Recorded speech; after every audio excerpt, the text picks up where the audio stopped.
Dieu veut que nous aimions les gens de notre famille de manière durable. Dieu veut que nous aimions l'autre dans le couple de manière durable. Il veut que notre amour, l'un pour l'autre, aille jusqu'au bout. Alors, comment faire pour aimer de manière durable? Eh bien, en buvant chaque jour à la source de l'amour qu'est Dieu. Nous avons de l'amour dans nos cœurs, mais la quantité d'amour qui est dans notre cœur est limitée. L'amour que nous avons est imparfait. Nous avons besoin, pour aimer sainement, aimer purement, aimer durablement, de nous brancher à la seule source d'amour durable qui existe, qui s'appelle Dieu. 1 Jean 4,16 le dit, Dieu est amour. Et c'est pas avec un petit a, c'est un grand A. Et on ne peut pas éteindre l'amour de Dieu parce qu'on ne peut pas éteindre Dieu. Jésus est ressuscité. La mort ne l'a pas vaincu. Il a vaincu la mort, il a vaincu Satan, il a vaincu le péché, le manque d'amour. Et il vit toujours et il nous aime. Alors, Dieu dit dans sa parole, la Bible, qu'il y a des choses que nous devons faire et des choses que nous devons arrêter de faire pour avoir cet amour durable. Et nous étudions donc ce que Dieu nous dit sur l'amour par l'intermédiaire de Paul dans 1 Corinthiens 13 que j'ai lu dans ma dernière vidéo, que vous pouvez toujours revisionner.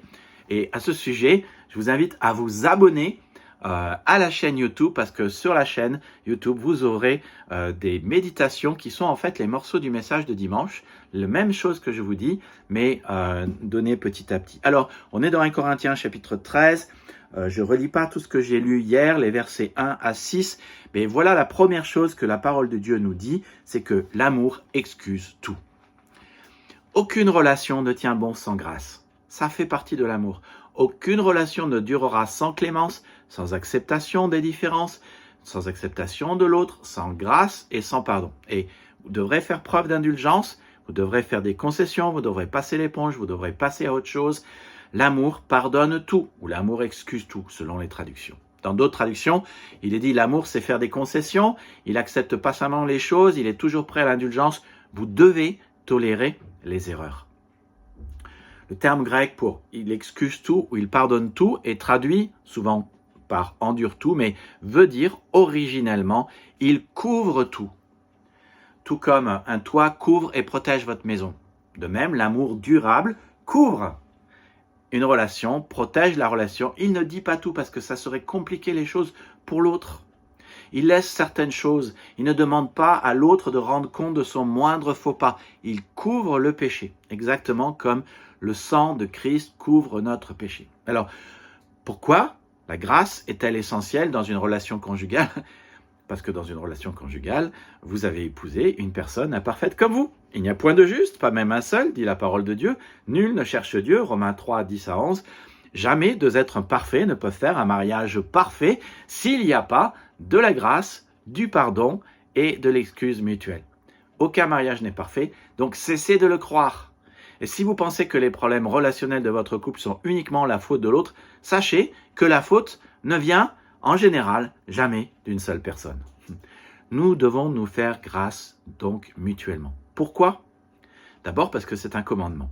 Comme le Christ vous a pardonné, pardonnez-vous réciproquement. Colossiens 3, 13. Comme nous avons été pardonnés, nous devons aussi pardonner. Et ensuite, parce que le pardon est une voie à double sens. Tu as besoin et de pardonner et d'être pardonné. Et si tu ne pardonnes pas aujourd'hui, demain on ne te pardonnera pas. Donc tu as besoin de recevoir le pardon et de le donner. La Bible nous rappelle que ce qu'un homme a semé, il le moissonnera aussi. Donc si vous voulez qu'on vous pardonne, il faut aussi que vous pardonniez. Et je dois rajouter que le christianisme, c'est l'histoire du pardon. Christ à la croix dit à son Père, pardonne-leur car ils ne savent pas ce qu'ils font.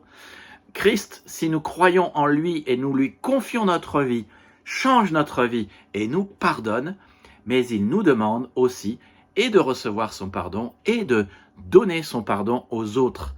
Si nous voulons être pardonnés, nous devons pardonner aussi. Et l'une des façons de manifester la grâce envers l'autre est simplement de l'écouter. La grâce accepte et la grâce écoute. Si vous êtes dur avec l'autre, c'est d'abord parce que vous ne l'écoutez pas vraiment. Dieu nous a donné 2 oreilles et une bouche pour écouter 2 fois plus que parler. Que tout homme donc soit prompt à écouter et lent à parler. Et une autre façon de manifester de la grâce envers l'autre et de le supporter, c'est que en toute humilité, douceur, avec patience, supportez-vous les uns les autres dans l'amour. Pour avoir un amour qui dure, vous devez apprendre à supporter ses fautes, ses imperfections et ses péchés. Donc, l'amour durable fait grâce, ça veut dire qu'il passe par-dessus les péchés, il pardonne, il écoute et il supporte. Alors, voici maintenant une question pratique pour vous pousser à mettre en pratique ce que vous avez écouté. À qui devez-vous faire grâce cette semaine? Alors, faites-le et quand vous l'avez fait, revenez sur la prochaine vidéo. Que Dieu vous bénisse. L'amour durable fait grâce.